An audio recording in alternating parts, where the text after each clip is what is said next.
warahmatullahi wabarakatuh. Alhamdulillah nahmaduhu ta'ala wa nasta'inuhu wa nastaghfiruh wa na'udzu billahi min shururi anfusina wa sayyiati a'malina may yahdihillahu fala mudilla lahu wa may yudlilhu fala hadiya lahu asyhadu an la ilaha illallah wahdahu la syarika lahu wa asyhadu anna Muhammadan 'abduhu wa rasuluh sallallahu alaihi wa ala alihi wa ashabihi muntabi'in bi ihsan wa sallim tasliman mazida amma ba'd. Fa insyaallah taala sebagaimana biasa kita akan lanjutkan pesan kita dari kitab Bulughul Maram karya Al-Imam Al-Hafidz Ibn Hajar Al-Asqalani Asy-Syafi'i rahimahullah taala. Kita sudah sampai ke hadis yang ke-253.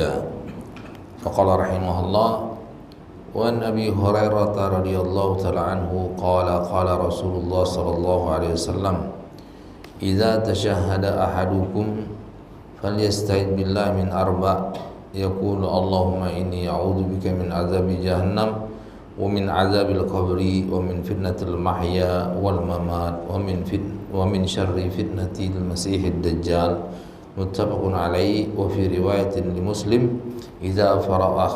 idza faragha ahadukum min at-tashahhudil akhir. Dari sahabat yang mulia Abu Hurairah radhiyallahu taala anhu, beliau berkata, bersabda Rasulullah sallallahu alaihi wasallam, apabila kalian telah selesai membaca tasyahud akhir, maka berlindunglah kepada Allah dari 4 perkara seraya membaca Allahumma inni a'udzubika min azabi jahannam. Ya Allah, aku berlindung kepadamu dari azab neraka jahanam. Wa min azabil qabri, dan aku berlindung kepadamu dari azab kubur. Wa min fitnatil mahya wal mamat, aku berlindung kepadamu dari berbagai macam cobaan atau ujian masa hidup maupun setelah kematian. Wa min syarri fitnatil masihid dajjal, dan sebagaimana aku berlindung kepadamu dari keburukan atau kejahatan fitnah Masih Dajjal. Ini hadis yang kita bawakan, yang bisa kita ambil pelajaran daripada hadis ini.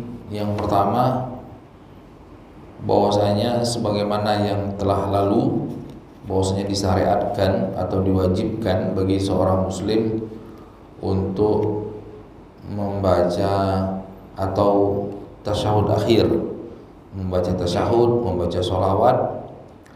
Kemudian di hadis ini juga disunnahkan setelah tasyahud, ya, setelah innaka hamidum majid, ya, sholawat itu kita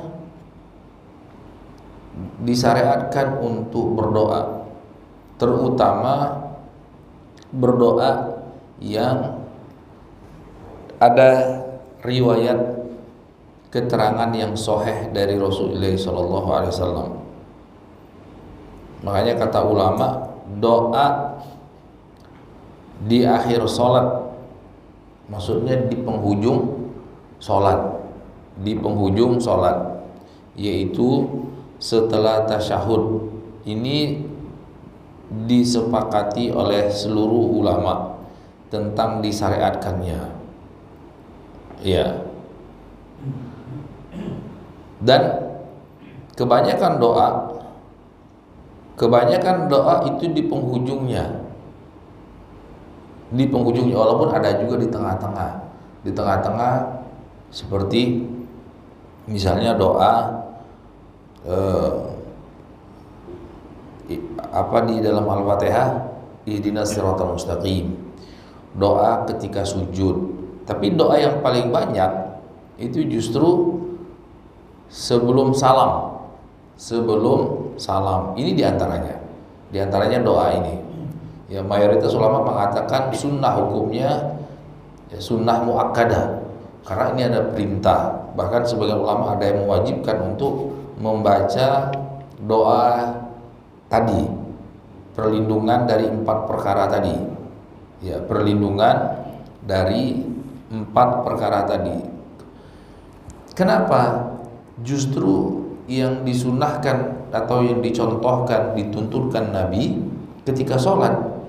Karena kan ada keterangan hadisnya, idza shalla ahadukum fa innahu yunaji rabbah. Apabila kalian sedang sholat, maka ketahuilah bahwasanya dia sedang bermunajat kepada Tuhannya. Ya, bermunajat. Munajat itu kata ulama mengajak bicara dengan berbisik-bisik, pas kan, pelan-pelan dengan suara yang lirih, itu namanya munajat dalam bahasa Arab. Tapi kalau mengajak bicara dari jarak yang jauh sambil teriak-teriak, itu namanya munadat, dal. Ya, munada. Ya. Nah, kalau pakai dal, kalau pakai jim, munajat, ya, munajah itu mengajak berbicara dengan suara yang pelan dan lirih. Kemudian apa? Dekat. Ya kan? Kalau munadat itu jarak jauh, munajat jarak dekat. Nah, karena itulah kenapa justru doanya Nabi paling banyak di dalam sholat, di dalam sholatnya. Itu rahasianya. Ya, itu rahasianya. Jadi terutama ketika sujud dan sebelum salam. Ya. Nah, di dalam doa ini atau ta'awudz, artinya doa minta perlindungan. Ya, isti'adzah atau ta'awudz itu doa meminta perlindungan dari 4 perkara. Karena 4 perkara ini inti atau pokok dari berbagai macam musibah. Ya kan? Pokok dari berbagai macam musibah bagi seorang hamba. Ya, musibah itu, bala atau musibah atau ujian ini bisa di azab kubur, atau mungkin lebih pasnya dengan istilah azab barzakh. Azab barzakh itu azab di kehidupan barzakh. Barzakh itu artinya perantara yang memisahkan antara kehidupan dunia dan kehidupan akhirat. Ya, kehidupan dunia dan kehidupan akhirat. Wa min waraihim barzakhun ila yaumi yub'atsun, kata Allah. Jadi ketika seorang anak manusia meninggal dunia, yaitu tercabutnya atau terpisahnya ruh dari jasad, mati kita. Nah, itu kita sebenarnya mati secara jasad, fisik, tapi kita itu masuk ke kehidupan yang baru. Nah, kehidupan yang baru ini namanya barzakh, kehidupan barzakh. Iya. Nah, kenapa disebutkan dalam hadis kehidupan kubur, azab kubur? Karena itu keumuman orang dari zaman dulu sampai zaman sekarang sampai hari kiamat. Jadi Allah fitrahkan ketika ada orang yang meninggal itu dikubur. Dimulai dari zaman anak Adam yang membunuh saudaranya itu. Dia bingung gimana caranya ini jasad saudara. Nah, dia lihat Allah sebutkan dalam Al-Quran, dia ada burung ya yang dia gali tanah kemudian dia kuburkan kawannya. Akhirnya semenjak itu sampai sekarang lumrahnya orang mati itu dikubur. Iya, walaupun ada juga orang mati dibakar, ada juga orang mati di mumi, ya kan? Ada juga orang mati diadel-adel. Ya, ada kan orang mati itu apa istilahnya dalam istilah kedokteran apa namanya? Bukan. Orang yang jadi mahasiswa itu ada istilahnya. Kalau mayat-mayat cari mayat untuk praktek itu apa namanya itu? Kadaver. Nah itu kan itu dipotong, kadang-kadang diawetkan, kasih air keras segala macam. Nah terlepas dari kontroversial apa hukumnya dan lain sebagainya, karena ulama membahas itu tidak boleh kalau itu jasad muslim ya, kecuali kata ulama dalam batasannya sempit, jasad kafir ya, kafirnya pun kafir harbi, kemudian tidak tahu juntrungannya. Nah itu pembahasan fikih. Maksudnya di sini dalam keadaan apapun kalau orang itu mati, mau matinya dikubur, mau matinya dibakar, mau matinya dimumikan, dia itu masuk kepada kehidupan barzakh. Ya, masuk kepada kehidupan barzakh, dan di kehidupan barzakh ini cuma ada dua pilihan. Pilihan pertama, dia dapat kenikmatan kalau dia bertakwa kepada Allah, kenikmatan yang tiada tara yang tidak pernah dia rasakan sebelumnya di kehidupan dunia. Itu kemungkinan pertama. Kemungkinan yang kedua, dia mendapatkan keburukan. Makanya di sini syarr, keburukan, bala dan musibah, cobaan dan ujian yang tidak pernah dia rasakan sedahsyat itu ketika dia masih di dunia. Ya. Jadi kematian, berpisahnya roh dari jasad itu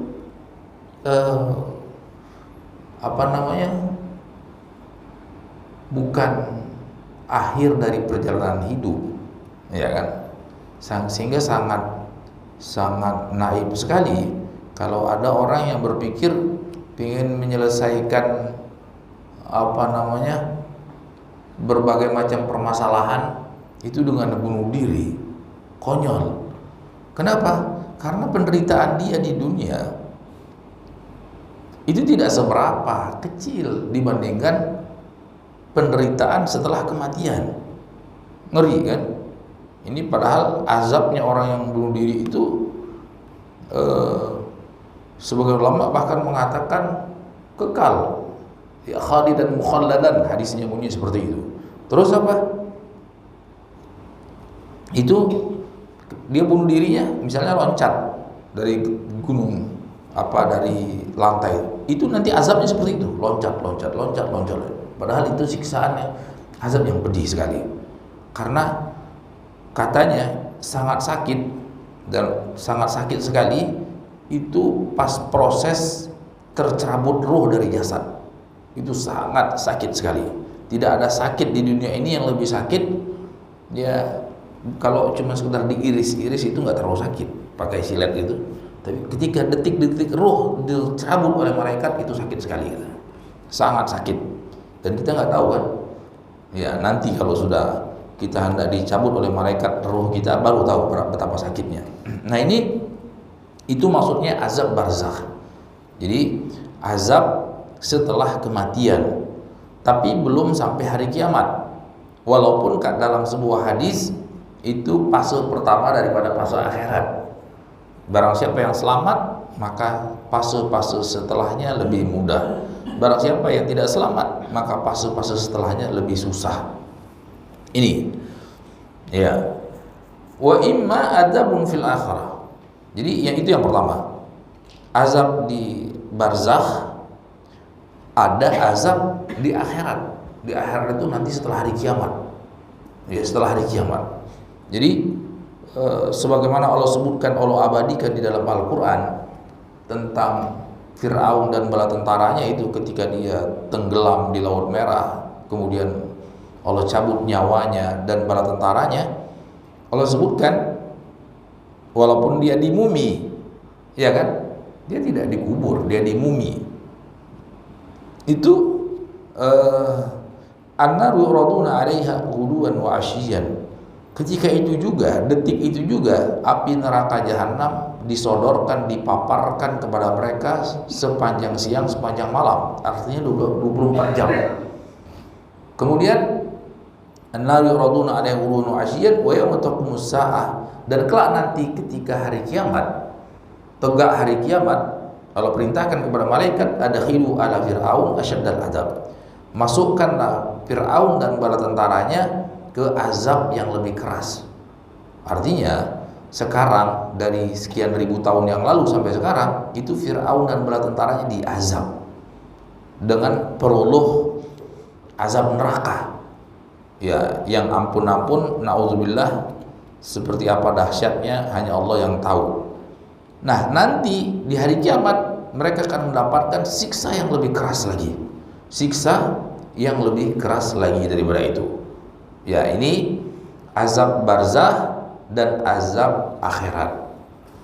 Asbabuhu, dan penyebab orang diazab di dalam barzah, di dalam kubur, ya, ataupun azab penyebab orang diazab di akhirat itu dua. Ya, keumuman orang, fitnatul mahya, fitnah di kehidupan. Fitnah di situ artinya ujian dan cobaan.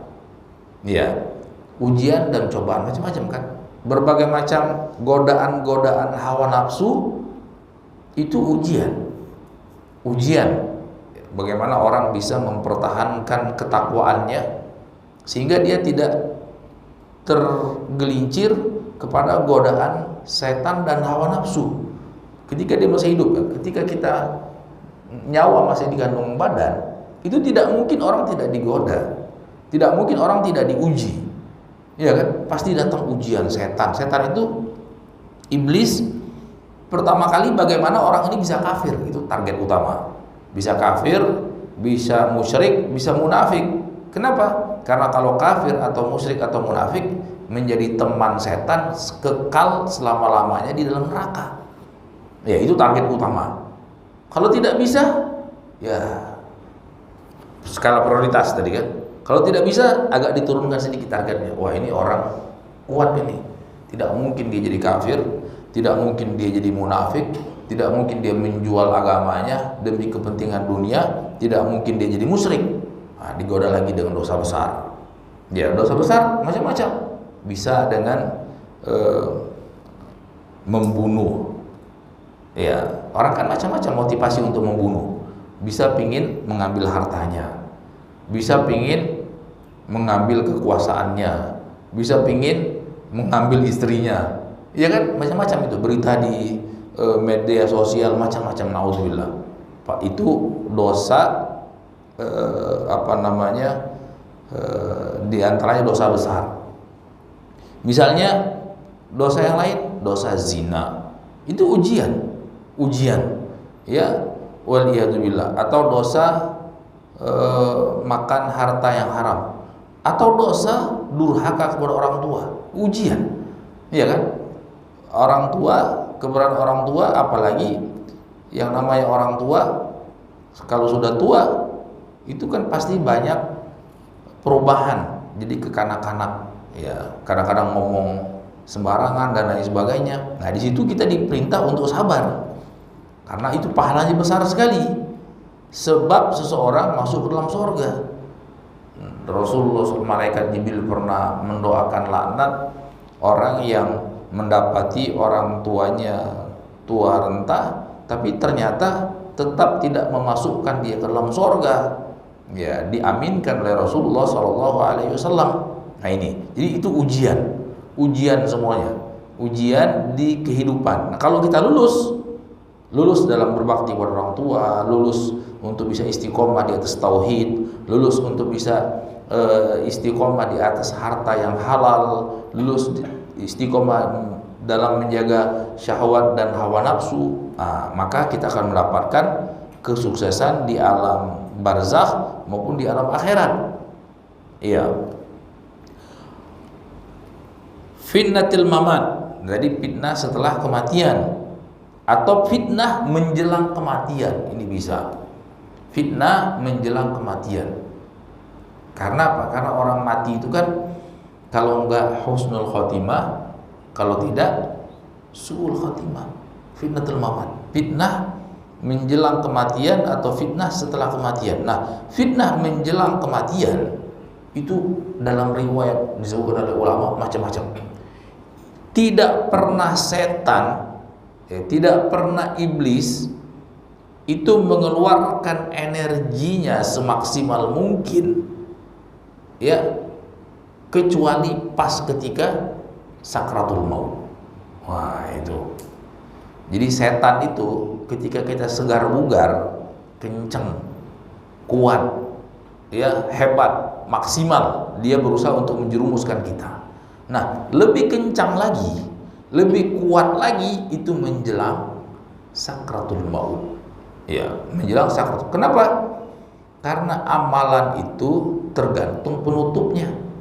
Kata Nabi, innamal a'malu bil khawatim. Amalan itu tergantung penutupnya.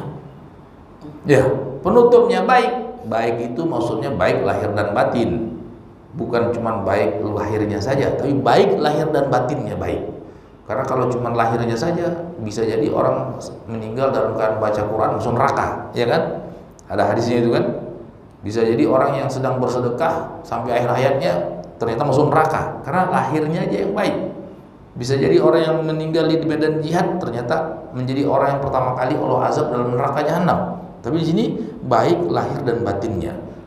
Lahirnya baik, batinnya juga baik. Nah, ini orang dua pilihan, husnul khotimah atau su'ul khotimah. Nah, itu sedang kencang-kencangnya itu setan. Ya, makanya dalam riwayat misalnya di dalam kitab Talbis Iblis Imam Ibnu Jauzi, di dalam kitabnya Ighasatul Lahfan Ibnu Qayyim, dan banyak ulama lain sebutkan banyak sekali riwayat-riwayat yang menyebutkan bahwasanya ketika orang hendak meninggal itu macam-macam. Tiba-tiba ada, kita punya kakek, kita punya nenek, kita punya orang tua, ayah, ibu yang sayang sama kita, itu tiba-tiba kadang setan menjelma, ya, menjelma. Oh, wahai cucuku, wahai anakku, ini kamu itu salah agamanya, itu agama yang tidak diridhoi Allah, agama Islam. Muncul setan, ikutlah aku sekarang dirahmati Allah karena aku pindah agama jadi murtad agama ini. Nah, ini akhirnya apa? Oh ya, saya juga murtad, saya kafir dengan la ilaha illallah. Itu tidak sedikit, ya, tidak sedikit orang yang kadang-kadang ditalkinkan la ilaha illallah. Dalam riwayat itu disebutkan ana kafirun bila ilaha illallah. Coba, ngeri kan? Tinggal di penghujung, tinggal dia mengucapkan la ilaha illallah, iya kan? Itu ternyata bukan, nggak gampang ya. Kalau kita lagi sehat walafiat, akal pikiran kita gampang ya. Kenapa nggak ngucapin la ilaha illallah aja selesai? Tapi ternyata nggak gampang. Itu taufik betul-betul dari Allah SWT. Ya, kata Nabi, hadis Mu'ad bin Jabal itu, man kana akhiru kalamihi la ilaha illallah dakhalal jannah. Barang siapa yang akhir daripada ucapan dia di dunia ini la ilaha illallah, di masuk surga, ternyata itu nggak susah untuk direalisasikan kecuali bagi orang yang diberikan taufik oleh Allah SWT. Itu.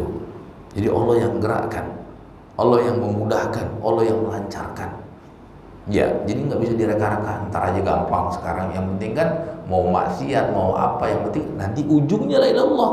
Siapa bilang? Faktanya sedikit sekali orang yang diberikan taufik untuk bisa seperti itu. Kenapa? Orang selama ini dia leha-leha, tiba-tiba di ujung pengen masuk surga. Iya kan? Enggak bisa seperti itu. Ya, tidak bisa seperti itu. Kita boleh mengharap rahmat Allah, tapi kita juga harus takut azab dan kemurkaan Allah. Ya, nggak bisa ekstrim kanan, tidak pula juga ekstrim kiri. Jadi harus setengah, harus tengah-tengah. Nah, di sini ini fitnatul mahya wa fitnatul mamat, au fitnatul masih dajjal, atau fitnah masih dajjal. Ya, fitnah masih dajjal. Masih dajjal ini apa namanya? Dajjal yang akbar. Dajjal akbar ini ya dahsyat dia. Itu mayoritas orang yang ketemu dajjal itu jadi murtad. Ya, mayoritas orang yang bertemu dajjal itu jadi murtad. Makanya Nabi berpesan, "Idza sami'tum bid-dajjal falyan'a anhu." Apabila kalian mendengar berita tentang kemunculan dajjal, menjauhlah. Jangan jangan dekat-dekat. Falyan'a anhu, menjauhlah. Kenapa? Ya, karena berat. Misalnya kita lagi sedang miskin-miskinnya, tiba-tiba datang dajjal. Dajjal, saya pengen kaya raya. Pengen apa kamu? Pengen emas, pling, jadi emas. Batu jadi emas. Ya kan? Dajjal, saya pengen sembuh, pling, sembuh. Ya kan? Dengan semuanya dengan kehendak dan izin Allah SWT. Ya. Kira-kira goyah nggak orang? Oh ya kan? Dengan dukun palsu aja orang goyah. Ya kan? Tahu-tahu ada orang ingin menggandakan uang, ada aja yang percaya. Ini bukan palsu, benar, uang benar, emas benar. Kira-kira goyang nggak? Kemungkinan besar orang bisa goyang. Ya, jadi orang mati dia sembelih terus dia hidupkan lagi, bisa dengan izin Allah SWT. Makanya Nabi berpesan, kalau kalian sudah dengar ada dajjal muncul di suatu tempat, menjauhlah.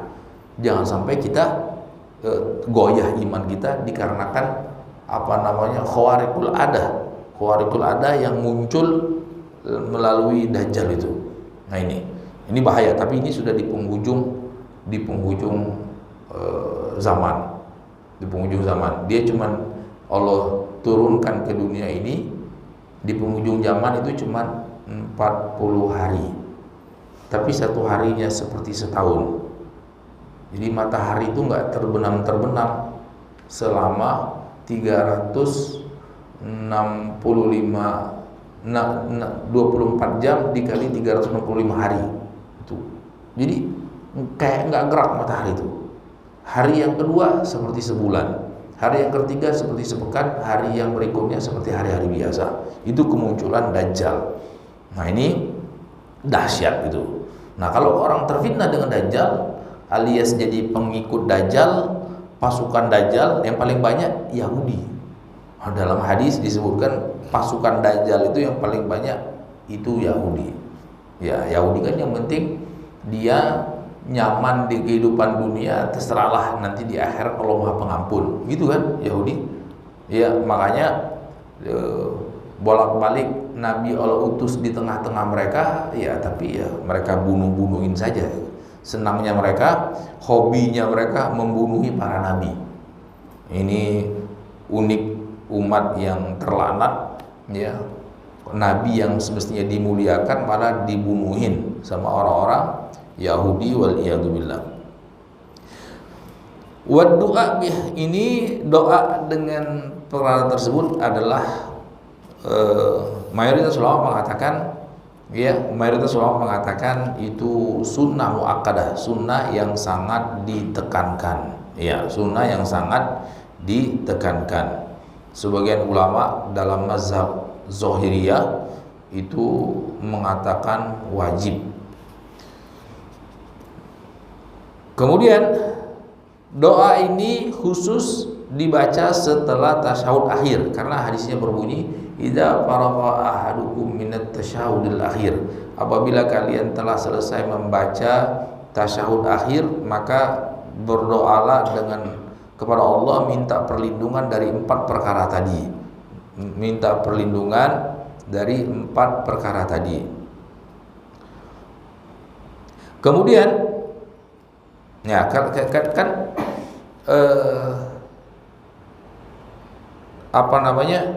urutannya pas itu. Pertama at-tahiyatu lillah wa shalawat wa thayyibat. Itu kan pujian kepada Allah. At-tahiyat ya, keagungan, kebesaran bagi Allah, ya, tahiyatulillah wassalawat, segala macam puji-pujian hanya kepada Allah SWT, peribadatan hanya untuk Allah SWT, wa thayyibat, segenap kebaikan milik Allah SWT.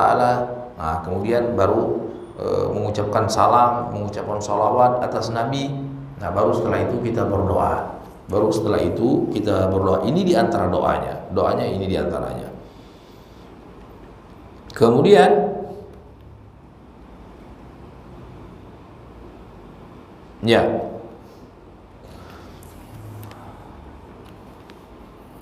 nah itu semuanya tawassul.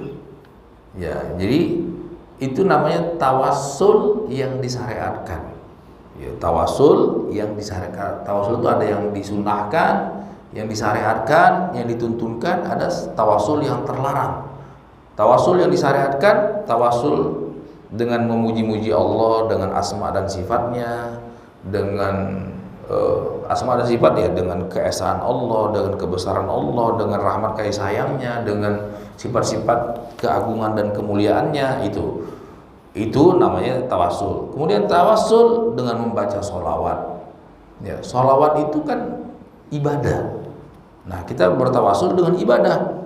Allahumma sholli ala Muhammad, artinya kita memohon kepada Allah agar Allah SWT mengangkat derajat dan menyanjung, memuji Nabi kita Muhammad. Allahumma sholli ala Muhammad.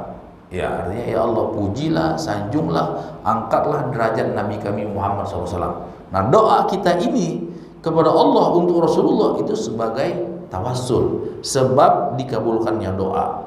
Ya, sebab dikabulkannya doa. Jadi pertama memuja-muji Allah, bertawassul, memuja-muji Allah, bertawassul dan memuja-muji Allah, kemudian baca sholawat, kemudian meminta, berdoa kepada Allah Subhanahu wa taala. Tapi yang terpenting juga jangan lalai. Maksudnya jangan komat kamit seperti baca mantra. Itu kan kita nggak tahu maknanya. Nah, doa itu kan harus ada kerentak hati, sinkron antara yang diucapkan di mulut dengan apa yang diinginkan dalam hati, iya kan? Nah, ini nyambung dia, khusyuk. Nah, itu diperlukan khusyuk. Bagaimana mungkin Allah SWT akan mengabulkan doa? Ya, kita mikirnya nggak fokus di dalam doa, iya kan? Tidak fokus di dalam doa, tapi mikir hal-hal yang lain. Nah, ini tidak adab dalam berdoa kepada Allah Subhanahu wa taala. Ya.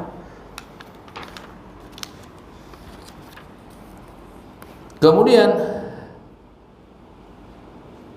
ini subhanallah, luar biasa ini faedah hikmah di balik doa ini semuanya. Ya, hikmah di balik apa yang ini kan perkara gaib. Azab kubur perkara gaib, ya, azab neraka jahanam perkara gaib, ya,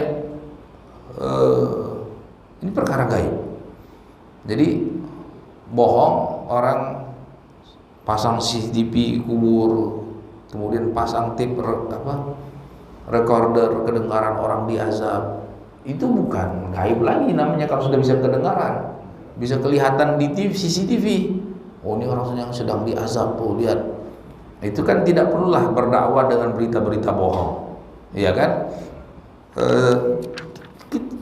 Kalau itu bisa kelihatan, maka ya tidak ada lagi guna kita beriman kepada perkara yang gaib, iya kan? Zalikal kitabul la raiba fi hudal lil muttaqin, ya kan? Alladzina yu'minuna bil ghaib. Jadi yang bisa mengambil pelajaran daripada Al-Quran itu yang pertama-tama orangnya harus beriman kepada perkara yang gaib. Nah, perkara yang gaib itu yang Allah kabarkan dan Rasulnya kabarkan. Di antaranya apa? Azab kubur. Iya kan? Ya, makanya itu Allah tutupi. Supaya apa? Hikmahnya supaya seberapa jauh keimanan kita kepada perkara yang gaib. Kalau itu bisa dilihat, kalau itu bisa didengar, bukan gaib lagi. Iya kan? Dan semua orang akan beriman pasti. Iya kan? Wah, kalau ada jelas ada orang diazab dalam kubur bisa dilihat di CCTV, bisa didengar, semua orang beriman pasti. Ya kan? Nah, itulah rahasianya kenapa Allah jadikan dia gaib. Gaib itu artinya kita nggak tahu sebelum kita betul-betul mati juga. Nah, sebelum kita bisa rasakan kenikmatan kubur atau azab kubur, baru kita betul-betul ainul yakin. Tapi kalau sudah telat, ya bagaimana caranya keimanan tersebut muncul? Ya sekarang, mumpung nyawa masih dikandung badan, ada kemanfaatan. Kalau kita beriman kepada perkara yang gaib, ya berarti kita tercatat sebagai orang yang mukmin. Ya, orang yang dijanjikan mendapatkan ampunan dan surganya Allah. Itu dia. Seperti itu. Jadi kita tetap beriman kepada perkara yang gaib yang Allah kabarkan dan Rasulnya kabarkan, walaupun tidak bisa dilihat dengan mata kepala. Dan tidak mesti setiap segala sesuatu yang tidak bisa dilihat dengan mata kepala itu tidak mungkin. Mungkin saja, banyak sekali yang tidak bisa dilihat dengan mata kepala itu sangat rasional dan sangat masuk akal. Ya, termasuk di sini. Kemudian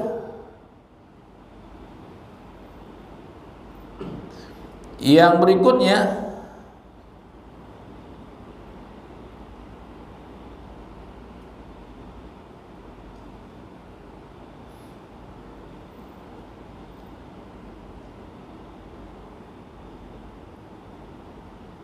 disebutkan oleh ulama,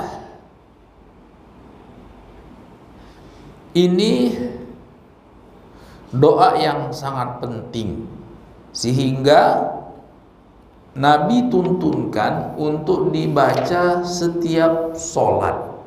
Idza tasyahada ahadukum, dalam riwayat Muslim, idza faragha ahadukum min minat tasyahud, setiap kalian selesai baca tasyahud akhir. Ya, setiap selesai membaca tasyahud, ya maksudnya satu paket itu. Ya, tasyahud itu kan salah satu sebagian lafadznya, ada tahiyatnya, ada tasyahudnya, ada salawat dan salam. Kemudian kita baca doa ini. Kita baca doa ini. Ya. Kemudian ini Nabi praktekkan. Bukan cuma Rasul perintahkan kepada kita, kepada umatnya, tapi Nabi juga praktekkan. Nabi praktekkan. Nah, apa hikmahnya? Bukankah Nabi itu sudah pasti selamat? Ya kan? Sudah pasti tidak diazab dalam kubur, sudah pasti tidak diazab di neraka jahanam, sudah pasti tidak diuji yang membuat Nabi tidak lulus. Pasti Nabi lulus semuanya di kehidupan dunia, di alam barzah maupun nanti di akhirat. Kata ulama, ini faedahnya kenapa Nabi juga ikut membaca doa ini, ya, walaupun Nabi sudah pasti selamat.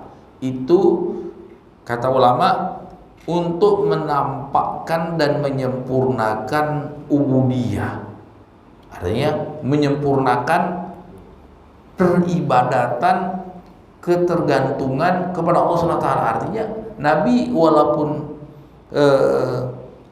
sebagai seorang Rasul yang paling Allah muliakan, paling tinggi derajatnya, paling Allah SWT cintai, justru Nabi itu adalah manusia atau makhluk yang paling sempurna peribadatannya kepada Allah. Semakin sempurna penghambaan diri kepada Allah. Jadi kalau kita perhatikan, justru semakin dalam keterangan-keterangan dalam hadis dan Al-Quran, semakin sempurna tinggi derajat keimanan seorang hamba di sisi Allah, ya, semakin mulia dan semakin sempurna peribadatannya. Coba lihat Abu Bakar, ya kan, semakin sempurna rasa takut dia kepada Allah, semakin sempurna rasa roja dan harap dia kepada Allah, semakin sempurna peribadatan dia kepada Allah. Itu berbanding lurus. Enggak ada orang yang keimanannya sempurna kemudian leha-leha, enggak ada. Oh, saya sebagai, kan Nabi ada kata setiap orang yang ikut perang Badar itu masuk surga. Dan Allah berfirman bahkan, if'alu ma syi'tum faqad ghafartu lakum, wahai para para pejuang Badar, ya kan? Wahai para pahlawan Badar. Ada hadisnya itu. Hadis qudsi, wahai para pejuang Badar, lakukan apa yang kalian sukai, kalian semua telah diampunkan. Kalau kita lihat sejarahnya, sejarah hidup para sahabat, 300 sekian sahabat yang ikut perang Badar, itu semuanya istiqomah. Itu semuanya nggak ada ya, wah setelah itu minum-minum khamr. Ya, kenapa? Oh, anak sudah diampuni dosanya, jadi bebas dong. Nggak ada. Justru semakin semangat, semakin bertakwa kepada Allah SWT. Itu para sahabat yang ikut perang Badar. Ya, para sahabat yang ikut perang Badar. Jadi faktanya seperti itu.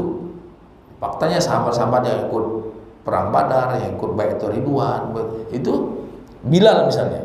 Bilal itu sudah ada kabar bahwasanya Bilal itu masuk surga. Uqasyah bin Mihsan, sahabat-sahabat yang diberitakan masuk surga. Justru ketika diberitakan masuk surga, justru semakin semangat, semakin sempurna dalam beribadah dan ketergantungan dia, khusyuknya, khudunya kepada Allah SWT. Ya, jadi enggak kita pikir wah ngapain lagi, orang sudah pasti masuk surga.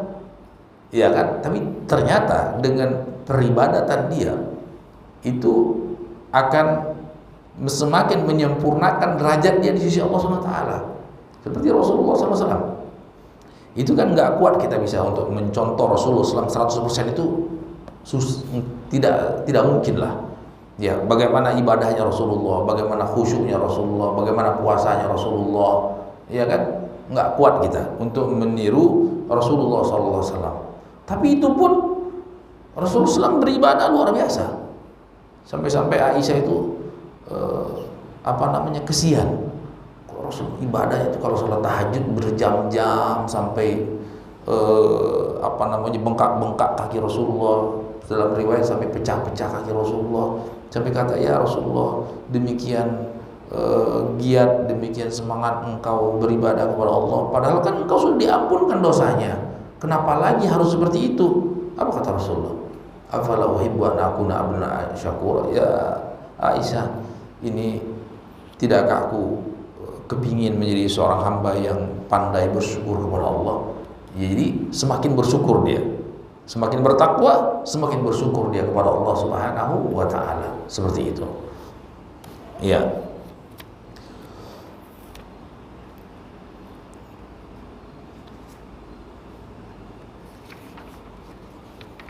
Kemudian satu lagi hadisnya. Oh, tapi ini panjang cerita ininya, nanti syarahnya. Ini salah satu doa ya yang diajarkan Rasulullah SAW kepada Abu Bakar Siddiq radhiyallahu anhu. Ya, ini mungkin sampai sini dulu materinya. Barangkali ada pertanyaan.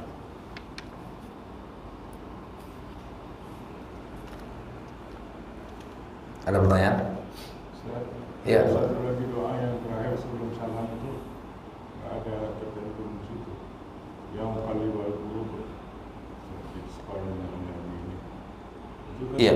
Setelah bacaan yang tadi ya.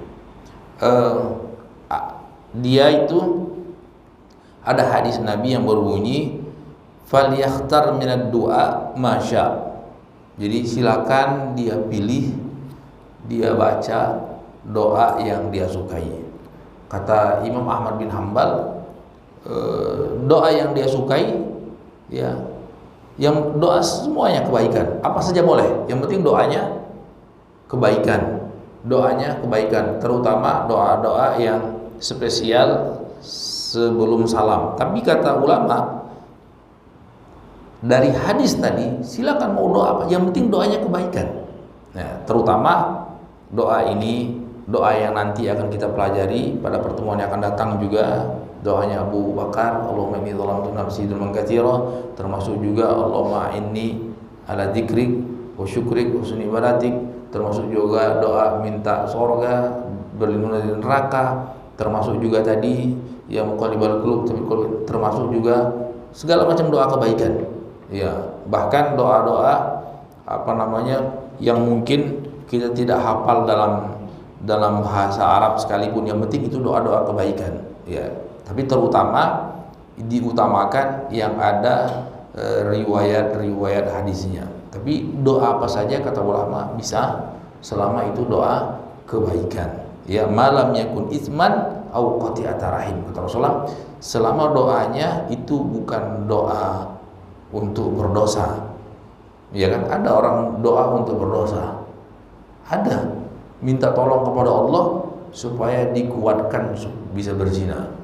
Minta tolong kepada Allah supaya dikuatkan untuk merampok. Ada. Ya kan? Itu. Bisa saja Allah kabulkan. Ya kan? Iblis Allah kabulkan. Ya enggak? Untuk apa? Untuk menggoda manusia. Rabbi andirni ila yaumi yub'atsun, kata iblis. Qala innaka minal mundharin. Wahai Tuhanku, kasih aku umur panjang. Ya kan, supaya aku bisa menggoda anak-anak Adam. Apa kata Allah? Iya, engkau dikabulkan. Jadi jangan asal sembarangan minta doa umur panjang. Jangan-jangan nanti seperti iblis. Ya kan? Jadi yang paling penting bukan sekedar minta doa umur panjang, yang paling penting doa supaya bisa bertakwa. Itu. Sudah umur panjang, sakit-sakitan, enggak bertakwa pula.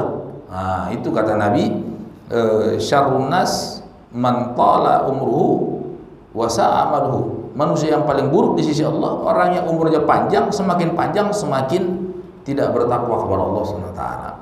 Iya, walaupun sebaik-baik manusia orang yang umurnya panjang, semakin panjang semakin bertakwa kepada Allah. Yang paling penting minta ketakwaan, minta keimanan dan ketakwaan kepada Allah Subhanahu wa taala. Seperti itu. Jelas ya? Ada lagi? Ya. Waalaikumsalam warahmatullahi wabarakatuh.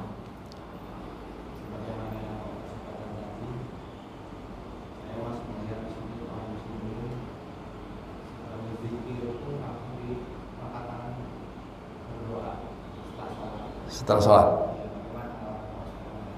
Ya. Berdasarkan hadis-hadis Nabi ini kitab Bulughul Maram, ini kitab yang disusun oleh Imam Hafidz Ibnu Hajar Al-Asqalani Syafi'i. Beliau salah satu pembesar ulama Syafi'i. Ini kitab yang relatif lengkap dalam ya mungkin 90% lebih, atau itu tata cara kaifiat mulai dari wudu, sholat, zakat, puasa, haji. Nah ini tidak disebutkan dalam kitab ini maupun kitab yang lainnya. Nabi Muhammad SAW itu setelah selesai salam tiba-tiba mengangkat tangannya berdoa. Enggak ada riwayatnya, tidak ada riwayat hadisnya. Ya, tapi kalau seorang mau sekali-sekali dia mau berdoa angkat tangan setelah salam, enggak masalah sekali-sekali. Tapi jangan dijadikan rutinitas. Kenapa kita katakan seperti itu? Karena bahwasanya salam, doa, zikir, doa dan seterusnya itu ibadah, dan ibadah itu harus ada tuntunannya. Cukuplah apa yang telah dituntunkan Nabi kepada kita, maka kita lakukan. Jadi yang dituntunkan Nabi kepada kita, justru doa itu dianjurkan di dalam ibadah. Ya, doa itu dianjurkan di dalam ibadah, di dalam sholat, terutama ketika sujud dan sebelum salam. Itu doa yang paling spesial. Ya, doa hadisnya hadis sahih semuanya. Nah, adapun setelah salam, justru yang kita lihat dari praktek Nabi dan tuntunan serta ajarannya, ya, itu untuk memperbanyak berzikir, ya, baca istighfar. Itu yang pertama kali. Ya, ini jelas. Karena Nabi SAW itu apabila salam ke kanan dan ke kiri, assalamualaikum warahmatullahi wabarakatuh, istighfar thalathan, beristighfar 3 kali. Ya, itu jelas hadisnya. Saya bingung, kok kenapa masih banyak kaum muslimin bukan istighfar pertama kali? Bacanya apa? Alhamdulillah. Ini dari mana nih? Bingung saya. Ya, kenapa tidak mau mencukupkan apa yang dituntunkan Nabi saja? Ya kan? Kan enak kita. Kan katanya Nabi itu uswatun hasanah, suri tauladan untuk kita contoh. Kenapa tidak kok rasanya enggak nyaman kalau Nabi tuntunkan ini yang sangat disayangkan banyak itu. Padahal khairul hadi Muhammad SAW, sebaik-baik tuntunan itu tuntunan Nabi. Itu yang terbaik. Nah, termasuk ini. Astaghfirullah, astaghfirullah, astaghfirullah. Kemudian Nabi membaca Allahumma antas salam wa minkas salam tabarakta ya dzal jalali wal ikram. Nah, ini ada. Kemudian baca la ilaha illallah wa la syarika lah, lahul mulku wal hamdu wa huwa syai'un qadir. Allahumma la mani'a lima atait wa la mu'ti lima manat wa la yanfa'u dzal jaddi minkal jadd. La ilaha illallah wa la syarika lah, lahul mulku wal hamdu wa huwa syai'un qadir.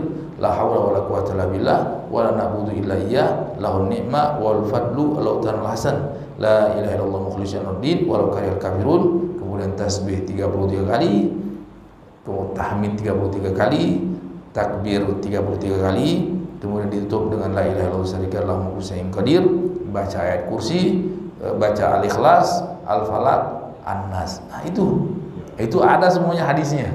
Nah, tapi kalau tiba-tiba langsung angkat tangan berdoa, nah ini tidak ada narasumbernya dari Rasulullah SAW. Jadi yang Nabi tuntunkan itu terbalik dengan praktek sebagian kaum muslimin. Ya, jadi Nabi tuntunkan berdoa itu dianjurkan dalam sujud. Fa'aksiru bidua. Itu kan jelas.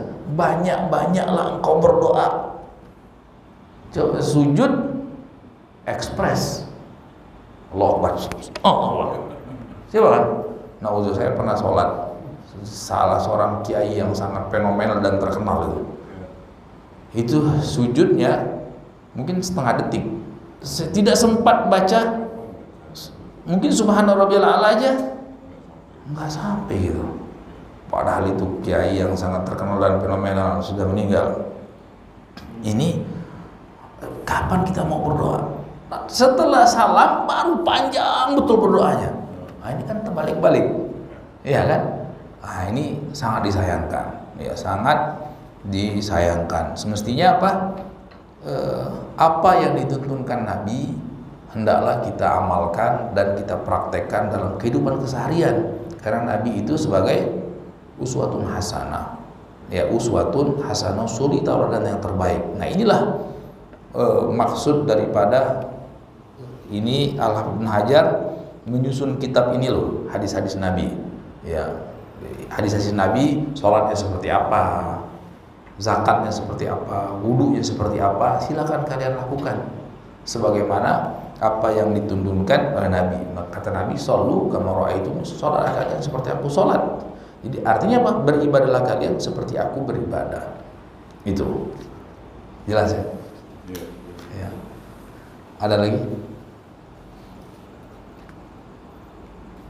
Ya. Soalnya kebanyakan umumnya yang bukan astagfirullah, tapi astagfirullahaladzim, astagfirullahaladzim 3 kali. Ya.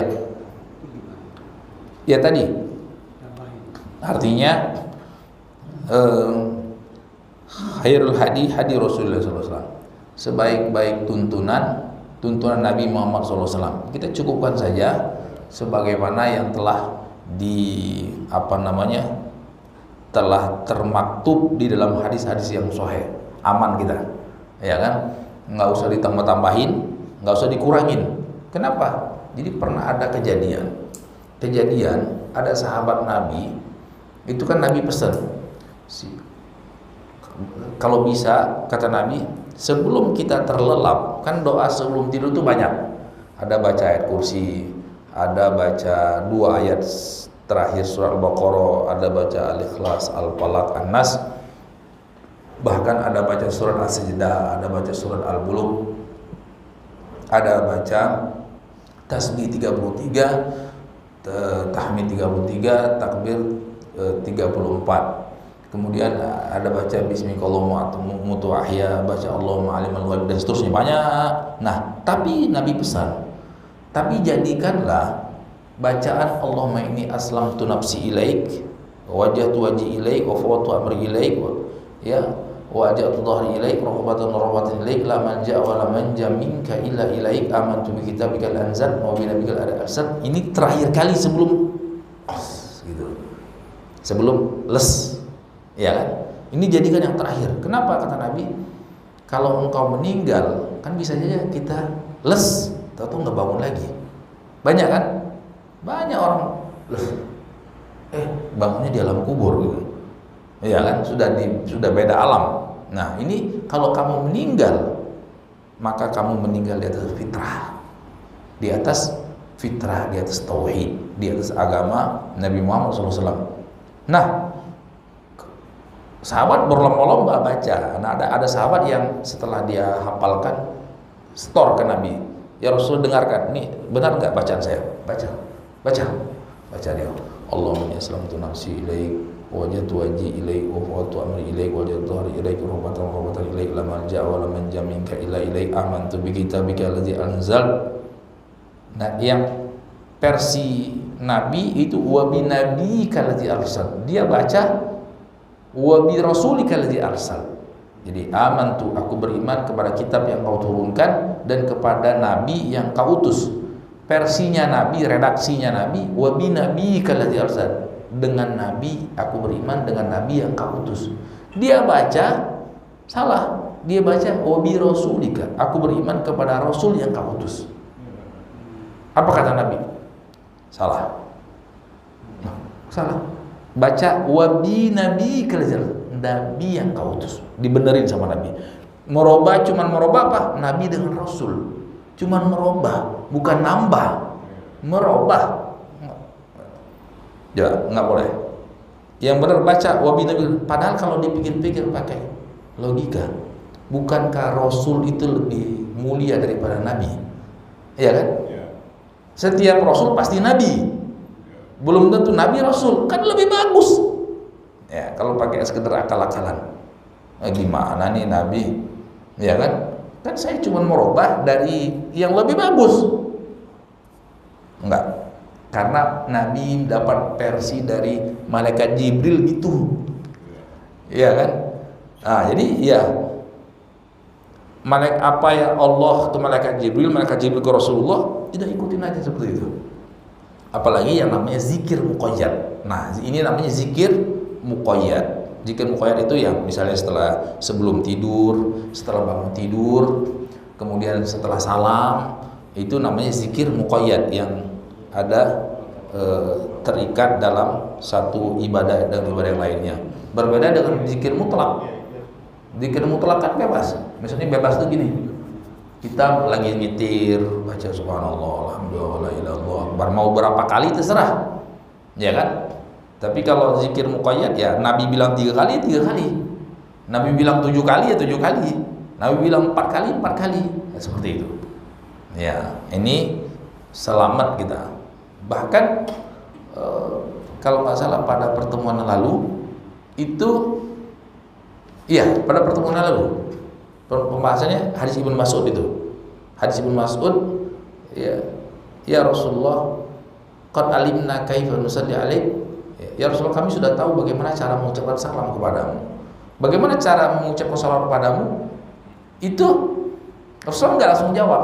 Ada riwayatnya kan? Ada keterangan hatta ja'ahul wahyu, sampai datang wahyu. Baru Nabi jawab. Coba Nabi enggak ngarang-ngarang. Nah, saya heran kok bisa ada syekh ini, kiai ini, habib ini punya karangan, itu gimana ceritanya? Karangan sholawat, karena Nabi aja tunggu wahyu dulu. Nabi lah nggak langsung jawab, sampai datang wahyu dalam hadisnya gitu. Wah, sini, baru ini bacanya gini. Allahumma sholli ala Muhammad alaihi Muhammad kama shallaita ala Ibrahim wa ala Ibrahim innaka Hamidum Majid. Coba. Iya kan? Kenapa? Karena agama ini punya Allah. Nabi juga bukan ngarang-ngarang Nabi. Ya kan? Coba lihat sahabat Ibnu Mas'ud. kurang apa derajat kewaliannya, sudah pasti masuk surga, gak. Ibnu Mas'ud itu sudah semua perang Badar ikut, ini ikut, banyak sekali puji-pujian Nabi tentang Ibnu Mas'ud ini, dan termasuk pembesar ulama sahabat. Sampai ya Rasulullah gimana cara bersolawat? Mestinya kalau orang sekarang, kalau Nabi jadi orang sekarang, ente gimana Ibnu Mas'ud? Ente kan wali, ente buatlah solawat, kasih nama solawat Mas'udiyah, iya kan? Tapi enggak, nanya dulu ke Rasulullah, gimana caranya Rasulullah? Rasulullah juga enggak langsung jawab. Dalam keterangan hadis, hatta ja'ahul wahyu, sampai datang kepada Nabi wahyu, baru Nabi jawab. Ya kan? Nah ini, jadi saya bingung dan heran, kok gampang sekali orang buat solawat inilah, ini siapa yang buat? Ini fulan, solawat ini nanti dikasih faedah, dikasih ini fadilah. Barang siapa membacanya 15 kali maka dia dapat ini, barang siapa membacanya 70 kali dia dapat ini, barang siapa membaca 100 kali dapat ini, 1000 kali. Dari mana ini? Ini sangat menyedihkan. Apakah Nabi dan para sahabat itu kurang ilmunya sehingga harus nunggu wahyu, harus nunggu malaikat Jibril, ataukah orang ini dapat wahyu dari mana? Ya kan, ini fenomena sebenarnya yang sangat menyedihkan. Kalau ada seperti itu, menggampangkan syariat, buat sendiri, buat sholawat sendiri, buat ini sendirinya kan. Nah ini satu kata saja Nabi nggak mau loh, cuma merubah. Padahal perubahannya kepada yang lebih bagus. Ya kan? Karena apa? Ya udah pokoknya gini-gini. Al-Quran misalnya, Al-Quran itu kalau kita perhatikan dari awal itu setiap pangkal surat pasti ada Bismillah, Bismillahirrahmanirrahim, Bismillahirrahmanirrahim, Bismillahirrahmanirrahim. Tapi coba kenapa At-Taubah, Baro'ah itu tidak ada Bismillah? Kalau dipikir-pikir, kasih aja biar apa? Biar matching, ya kan? Masa satu surat ini nanggung gitu nggak dikasih? Nah, ya Nabi dapatnya dari malaikat Jibril seperti itu, ya jangan ditambah, jangan dikurang. Nah inilah agama itu wahyu, datang dari Allah kepada malaikat Jibril, kepada Nabi Muhammad. Udah tugas kita apa? Ikutin aja, ya kan? Tidak usah ditambahin, tidak usah dikurang, selesai, selamat kita. Makanya sahabat bilang, banyak sahabat berpesan ittabi'u wa la tabtadi'u, ikutin aja, jangan tambahin, jangan kurangin, udah.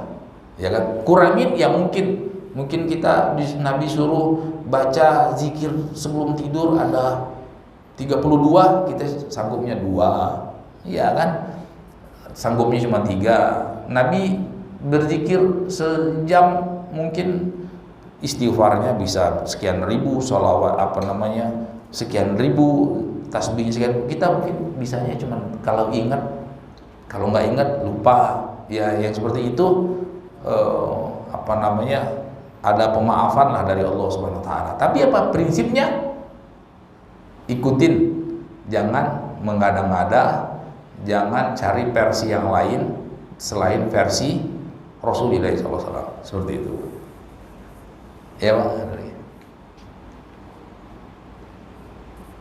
Ya. Ya.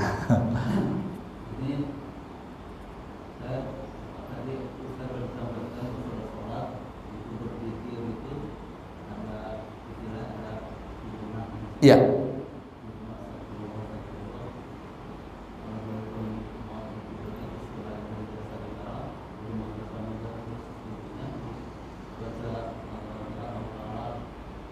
Ayat kursi Al-Ikhlas, Al-Nas.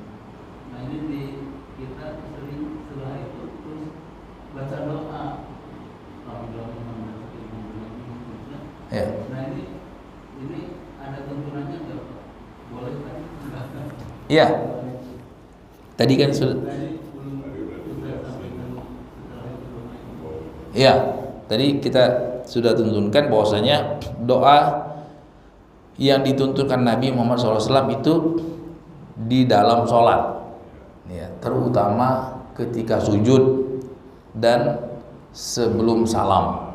Nah, adapun setelah sholat yang dituntunkan Nabi Muhammad SAW itu berzikir, ya, istighfar, berzikir sebagaimana yang warid atau yang datang keterangan dari Muhammad SAW. Nah, adapun berdoa, kata ulama mungkin sekali-sekali ya silakan, tapi kalau terus-menerus, sekali-sekali itu insidentil, namanya insidentil. Tapi kalau terus-menerus, nah ini Nabi tidak tuntunkan seperti itu.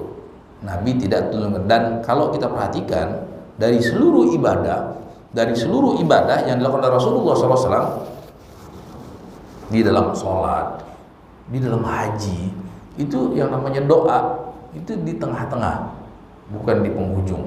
Ya, di tengah-tengah. Ya, terutama dalam sholat lah. Sholat itu di tengah-tengah, bukan setelah selesai. Ya, di tengah-tengah itu mulai dari takbiratul ihram sampai salam, itu namanya di tengah-tengah. Ya, bukan sebelum takbiratul ihram, bukan setelah salam, seperti itu. Jelas ya? Iya. Ya, Pak. Ada hadis ataupun kaidah kalau karena khairon. Ya, itu perkataan sahabat. Ya, perkataan sahabat Ibnu Mas'ud. Lau kana khairan la sabaquna ilaihi. Ya. Kalau itu baik, pasti sahabat itu nggak mungkin ketinggalan. Ya kan? Artinya amalkan orang belakangan. Nah, Imam Syafi'i itu termasuk imam yang sangat keras mengingatkan dari perkara bid'ah. Perkara bid'ah ini kan amalan-amalan, ritual-ritual ibadah ya yang dilakukan oleh sebagian kaum muslimin yang tidak dituntunkan oleh Nabi Muhammad SAW. Nah, niatnya apa? Niatnya pengen dapat kebaikan, ya kan? Pengen dapat kebaikan. Imam Syafi'i itu sempat berkata dalam sebuah riwayatnya yang berbunyi man istahsan faqad syarra. Jadi barang siapa yang menganggap baik suatu perkara yang bid'ah, maka dia telah menjadi tandingan bagi Allah. Maksudnya apa? Karena hak pembuatan syariat itu bukan hak Nabi Muhammad, bukan hak umatnya, tapi haknya Allah SWT. Yang membuat syariat itu siapa? Allah. Makanya siapa yang mengklaim suatu amal ibadah yang tidak ada tuntunan dari Nabi Muhammad itu bagus, siapa yang melakukannya dapat sekian pahala, siapa itu dari mana coba? Maka dia telah membuat syariat menjadi tandingan bagi Allah SWT. Ngeri. Nabi Muhammad SAW nggak sembarangan, nggak buat-buat, cuman menyampaikan, ya kan? Udah. Makanya ada keterangan tambahan laukana khairan, kalau itu perkara baik, tidak mungkin sahabat ketinggalan. Sahabat nggak tahu kok, baru muncul 500 tahun setelahnya, baru muncul 1000 tahun setelahnya. Nah, ini kan suatu perkara yang tidak masuk akal, suatu perkara yang tidak masuk akal. Kok bisa orang buat syariat sepeninggal Nabi Muhammad SAW? Jadi Ibnu Mas'ud itu pernah terheran-heran. Jadi di Kufah, dia tuh diutus di Kufah. Jadi dari Madinah sama Sayyidina Umar diutus ke Kufah, jadi pengajar dan ulama di situ. Nah, di situ ada sahabat Abu Musa juga. Ini sahabat Abu Musa melihat orang berzikir berkelompok-kelompok di dalam masjid Bani Hanifah. Namanya Masjid Bani Hanifah. Di situ ada komandan-komandan zikirnya, pemimpin zikirnya. Halilumya, tahlil 100 kali, la ilaha illallah, la ilaha illallah. Kabirumya, takbir 100 kali. Nah, dibuat segitu. Ya. Tujuan dia baik, daripada orang main gaplek, ya kan? Kumpul-kumpul lah anak muda di masjid. Nah, dikoordinir gitu. Jadi ada sekelompok di sini, sekelompok di situ, sekelompok di sini, semua ini. Terus Abu Musa sudah mulai tidak nyaman, tapi kan ada yang orang lebih alim dari dia. Itu dia datang, Ibnu Mas'ud datang dia ke Ibnu Mas'ud. Ibnu Mas'ud, ini saya lihat gini-gini ini ada di masjid. Ayo kita datang. Tiba-tiba pas lihat, wah, fenomena apa ini? Orang berzikir berkelompok-kelompok, ada komandan zikirnya. Terus kata Ibnu Mas'ud, ya umat Rasulullah, ma asra'a halakatakum. Wahai umat Nabi Muhammad, betapa cepat kalian binasa. Coba lihat. Betapa cepat kalian celaka. Lah, kok binasa celaka? Emang orang lagi ngapain? Kan lagi berzikir. Ya, apa yang dibaca? La ilaha illallah. Dibaca alhamdulillah, Allahu akbar. Apanya yang salah? Kok dibilang celaka? Ya kan kalau main judi di masjid, nah itu celaka. Ya kan main gaplek di masjid, celaka. Main mahyong di masjid, celaka. Nah ini apa? Orang berzikir coba. Kok dibilang celaka sahabat Mas'ud? Ya, kan betapa cepat kalian celaka. Oh, hadi tiap Rasul lam tublah. Kalian lihat itu. Pakaian Nabi Muhammad masih layak pakai. Kan masanya belum jauh kan? Masanya belum jauh, mungkin baru 10 tahunan lah. Atau kan Rasulullah meninggal, Abu Bakar 2 tahun. Kemudian Umar itu 7 tahun. Ya belum 10 tahun Rasulullah meninggal. Ini baju masih ada yang layak pakai. Baju Nabi. Cangkir piringnya masih bisa dipakai, belum pecah-pecah. Artinya masa ini belum berlalu. Tapi kok kalian sudah celaka duluan? Terus salah seorang di antara mereka, perwakilan mereka, ada yang berdiri. Dia bilang, ya Abu Abdurrahman, man muridul khair. Wahai Abu Abdurrahman, kami niatnya baik kok. Ya kan? Baik gak niatnya? Baik, ingin dapat pahala. Coba kata beliau dengan tegas, dia katakan, wa kam min muridin min khairin lan yusibah. Betapa banyak orang yang niatnya baik, maksudnya baik, tapi nggak sampai kepada kebaikan tersebut. Iya kan? Coba lihat, ini patut dicatat dengan tinta emas. Betapa banyak orang yang niatnya baik, maksudnya baik, tapi nggak sampai-sampai. Semakin dia beramal, semakin dapat dosa. Nah ini, makanya kata Imam Sufyan Ats-Tsauri, al-bid'atu ahabu ilal iblis minal ma'siyah. Bid'ah itu lebih disenangi iblis daripada maksiat. Orang berjudi, ada nggak orang yang dengan berjudi dia niat dapat pahala? Enggak, setiap dia berjudi, astagfirullah, gimana? Aku boleh buat? Nah gitu kan, pingin cepat kaya gitu. Atau orang yang minum khamr, ada nggak dengan orang yang minum khamr pahalanya lebih tinggi daripada sholat tahajud? Kan nggak mungkin. Pasti dia astagfirullah, tapi gimana ya khilaf bismillah gitu kan. Artinya setiap orang yang bermaksiat dia sadar dia salah. Ya Allah, kapan-kapan kasih izin saya untuk tobat ya Allah. Tapi kalau orang berbuat tadi bid'ah, dia yakin dia dapat pahala. Wah subhanallah. Apalagi iblis bilang, wah memang bagus ya, kata iblis. Ya kan? Nah ini hati-hati. Jangan sampai maksud kita pengen dapat pahala tapi malah dapat dosa. Dalam keadaan kita nggak sadar loh, ngeri kan? Nah itu ibarat katanya. Nah ini makanya Imam Syafi'i keras sekali dalam mengingkari orang-orang. Jadi nggak sembarangan main zikir, nggak sembarangan main sholawat, nggak sembarangan sholat, ya kan? Harus ada tuntunannya dalam perkara ibadah supaya kita selamat. Ya, jangan jadi cilaka. Sampai tadi, jangan cilaka, tapi kita harus selamat. Bagaimana selamat? Ikuti apa yang telah dituntunkan Nabi SAW, baik tata caranya ataupun ucapan dan bacaannya. Jangan mengada-ngada, nggak usah ditambahin, tidak usah dikurangin. Ikutin saja, pasti selamat. Ittabi'u wa la tabtadi'u, itu. Ikutin saja, jangan mengada-ngada. Tahu dari mana? Ya harus belajar. Nah ini kita belajar. Ya kan, hadis-hadisnya ini jelas seperti itu. Ada lagi? Cukup nggak? Ayo Pak. Itu menanyakan kembali Pak. Itu kan kita itu ingin mendoakan orang tua itu. Iya. Saudara kita yang kena musibah. Iya. Mendoakan buat diri kita sendiri ya Pak. Bagus. Sebaiknya kapan dilakukan Pak? Kalau misalnya sholat itu nggak ada contohnya. Tadi Mendoa itu pas sujud kalau pas sujud terlalu panjang. nggak apa-apa kan, karena itu doa yang paling Allah dengar. doa yang paling Allah ijabahi. Sayang kita lewatkan, terutama kapan? Ya kalau sendirian. Kalau jadi imam janganlah. Orang kan banyak urusan. Ya kan?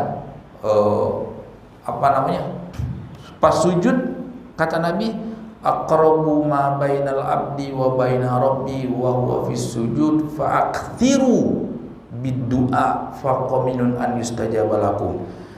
Posisi yang paling dekat antara seorang hamba dengan Allah, dengan Tuhannya, itu ketika dia sedang sujud. Nah, jadi sholat kan kita sedang bermunajat. Sholat itu kan kita sedang bermunajat, itu artinya sedang dekat-dekat. Berdiri dekat, duduk dekat. Yang paling dekat lagi ketika sujud, kata Nabi. Nah, ketika sujud manfaatkanlah untuk banyak-banyak berdoa. Nabi yang pesan ini, bukan saya. Nabi yang pesan, banyak-banyak, jangan engkau sia-siakan kesempatan untuk berdoa ketika sujud. Kenapa? Nabi kasih alasan, karena itu posisi yang paling dekat. Ya, misalnya kita punya anak gini, kira-kira jarak 5 meter dia teriak minta uang sama kita, kampleng nggak? Teriak-teriak Pak, di depan tamu lagi, Bapak minta uang Pak, ya kan? Tapi mestinya dia pintar, pas ini sebentar Pak. Wah, pijit-pijitin gitu dekat-dekat. Pak, mau apa? Ada keperluan buat ini. Ah, kan lebih enak kan? Ya itu logikanya. Maka ulama itu ketika sujud, kata Nabi, itu posisi yang terdekat. Maka banyak-banyak minta sama Allah, sangat layak untuk Allah kabulkan. Nah, itu kata Nabi Muhammad SAW. Itu jelas hadisnya banyak sekali. Makanya Nabi lama ketika sujud, ya, terutama sholat sendirian. Tapi kalau jadi imam, ya harus ikutin iramanya imam. Iramanya makmum. Barangkali makmum ini ada yang punya hajat, ada yang punya ini segala macam. Ini posisi yang terbaik. Ya, ditambah lagi ketika sepertiga malam terakhir. Ya, sepertiga malam. Jadi posisinya yang paling bagus ketika sujud, waktunya yang terbagus sepertiga malam terakhir, ya menjelang sahur lah, menjelang sahur. Ya kalau misalnya sekarang subuh jam 6:04, 4:04 kurang lebih, ya berarti sekitar setengah jam sebelum azan, atau sejam sebelum azan, atau 1,5 jam sebelum azan, itu juga waktu yang mustajab. Itu terus waktu yang mustajab yang lain itu 1 jam sebelum maghrib pada hari Jumat. Ya, 1 jam sebelum maghrib pada hari Jumat. Kata Nabi, ini doa yang paling mustajab. Ya. Dalam riwayat wa huwa yusolli. Hadisnya dia sholat ketika itu. Dia sholat ketika itu. Berarti apa? Memang ada pesan dari Nabi. Justru yang bagus itu ketika sholat, baik ketika sujud atau sebelum salam. Berdasarkan hadis ini, kan doanya sebelum salam. Doakan orang tua sebelum salam, doakan orang tua ketika sujud. Ini ya waktunya tadi sepertiga malam terakhir, 1 jam. 1 jam itu artinya bisa 1 jam persis, bisa 50 menit, bisa 30 menit, bisa 20 menit sebelum maghrib di hari Jumat. Di hari Jumat ini jangan, kalau bisa jangan ada waktu yang lain kecuali berdoa. Ya, kata ulama, baca Quran bagus, zikir bagus, tapi yang paling bagus ketika itu berdoa di hari Jumat. Jadi nggak usah isi kesibukan yang lain. Ya, baca Quran bagus, tapi untuk di saat itu yang paling bagus berdoa. Dalam keadaan apa? Kata Nabi, wa huwa yusolli, dalam keadaan dia sedang sholat, bukan setelah sholat. Dalam keadaan dia sedang sholat. Nah, ada sahabat ditanya, Bagaimana orang bisa sholat? Kan itu jam dilarang. Setelah asar kan jam dilarang. Kok disuruh sholat? Nah, ada dua jawaban oleh ulama. Jawaban yang pertama, maksudnya apa? Abu Hurairah itu, Abdullah bin Salam itu menjawab pertanyaan Abu Hurairah. Lah, kan kita disuruh sholat. Orang menunggu sholat itu apa hitungannya? Sholat. Jadi kalau kita berwudu terus kita menunggu sholat, apalagi kalau masuk masjid, ya kan? Wa huwa fi sholah, dia sedang sholat. Ya, kategorinya sedang sholat. Itu jawaban yang pertama. Jadi tidak termasuk yang dilarang. Jawaban yang kedua kata ulama, sholat itu ada dua. Ada sholat mutlak, sunnah mutlak, ada sholat sunnah dawatul asbab. Sholat sunnah mutlak ini yang terlarang di waktu yang dilarang. Kalau sholat sunnah ada penyebab dan pencetusnya, ini tidak dilarang. Misalnya kita masuk ke masjid, sholat tahiyatul masjid, itu tidak terlarang. Kita wudu, sholat sunnah wudu, itu tidak terlarang. Ya, tapi kalau sholat mutlak itu sholat yang tidak sebabnya. Sudah sholat tahiyatul masjid, ya kan? Terus sudah sholat wudu, mau ngapain lagi? Oh, sholat lagi, itu namanya mutlak. Nah, itu yang terlarang. Nah, jadi banyak kesempatan, termasuk juga kesempatan kita berdoa. Kapan itu? Misalnya antara azan dan iqamat berdoa. Nah, ini semuanya yang tadi saya sebutkan di dalam sujud, kemudian sebelum salam, kemudian sepertiga malam terakhir, kemudian hari Jumat, sejam hari Jumat, kemudian antara azan dan iqamat, ini semuanya ada hadisnya, Pak. Ketika termasuk hujan, ini ada hadisnya. Ada hadisnya dari Nabi SAW anjuran untuk berdoa. Nah, adapun setelah salam, saya tidak jumpai, minimal ada yang doib aja gitu, ya kan? Nah, ini anjuran secara khusus. Nah, ini saya tidak tahu dari mana asal muasalnya, kenapa orang terutama Muslim Nusantara Indonesia ini seperti itu gitu, ya kan? Makanya orang kita bingung kalau pergi ke Mekah kok nggak ada itunya, tahu-tahu diam aja, berzikir aja nggak ada. Nah, tadi kalau ini bukan Syafi'i. Nah, ini Imam Syafi'i. Ini kitab-kitab Syafi'i ini yang kita baca, Bulughul Maram. Nggak ada keterangannya seperti itu. Nah, ini yang semestinya apa? Kalau ada perbedaan-perbedaan, Allah berpesan, cobalah kembali lagi kepada Al-Quran dan Sunnah Rasulullah SAW. Dan Nabi Muhammad SAW telah menuntunkan mana-mana tempat, mana-mana waktu yang dianjurkan kita untuk berdoa. Udah, kita kan pengen doa kita diijabah oleh Allah. Nah, ikutilah apa yang telah ditentukan Nabi, terutama ketika sujud, karena sangat layak kata Nabi untuk Allah kabulkan. Nah, itu rahasianya, Pak. Jelas ya? Iya. Ya. Tadi kan sebutkan iblis lebih suka perkara bid'ah daripada maksiat Islam. Iya. Berarti iblis ini paham Ustaz, yang mana bid'ah, yang mana yang enggak? Sangat paham. Sangat paham iblis. Sangat paham iblis. Iblis lebih pintar dari kita. Ya, iblis itu kan sebelum Allah ciptakan Nabi Adam, itu dia selevel dengan malaikat. Ya kan? Selevel dengan malaikat. Nah, Allah ciptakan Nabi Adam. Nah, terus Allah punya kehendak bahwasanya Nabi Adam itu lebih mulia daripada malaikat. Makanya Allah perintahkan malaikat berikut iblis untuk hormat, bentuknya sujud. Tapi itu sujudnya bukan ibadah, hormat kepada Nabi Adam. Gengsi pula dia.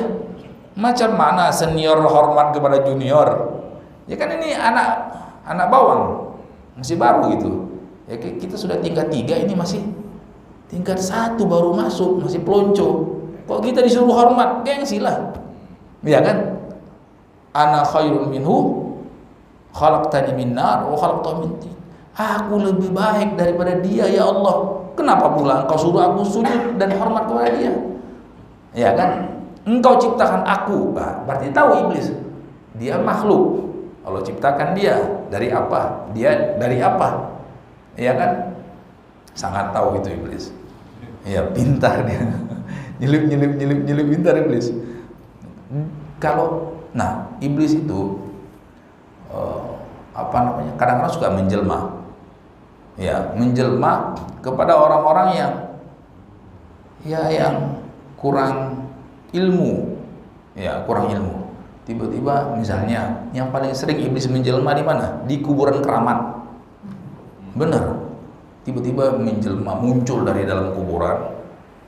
Syekhnya atau habibnya pakai peci, sorban, pakai baju putih, terus kasih wirid-wirid, suruh kamu amalkan ini ya, amalkan ini. Semuanya nggak ada tuntunan dari Nabi SAW. Itu iblis. Ya, nanti kamu amalkan ini, nyembelih ayam putih, ya di sumur ini nanti sembuh sakit anakmu. Sembelih betul, sembuh betul, mujarab ini. Ah, itu sering kali ceritanya. Ya, atau dia menjelma keluar dari kuburan Nabi, menjelma jadi Nabi. Nggak mungkin lah. Kenapa? Karena syariat itu sudah sempurna. Kok tiba-tiba muncul sekian ratus tahun, sekian ribu tahun, 2000 tahun ada syariat-syariat yang baru-baru itu. Nah, ini menakutkan. Ya, ini bisa terkelabui orang. Bener, ana lihat sendiri, muncul dari kuburan. Ya, waktu itu ana lagi tirakatan. Ya, dia kasih petunjuk ini, kalau pengen lancar rezekinya baca ini. Kalau pengen cepat sembuh baca ini. Ya. Nah, ini orang jadi apa? Terpengaruh akhirnya. Ya, ini seperti itu. Cukup ya? Ya, kita cukupkan, sudah 6:30 nih. Ya. Subhanakallah bihamdik, asyhadu an la ilaha illa anta astaghfiruka wa atubu ilaik. Assalamualaikum warahmatullahi wabarakatuh.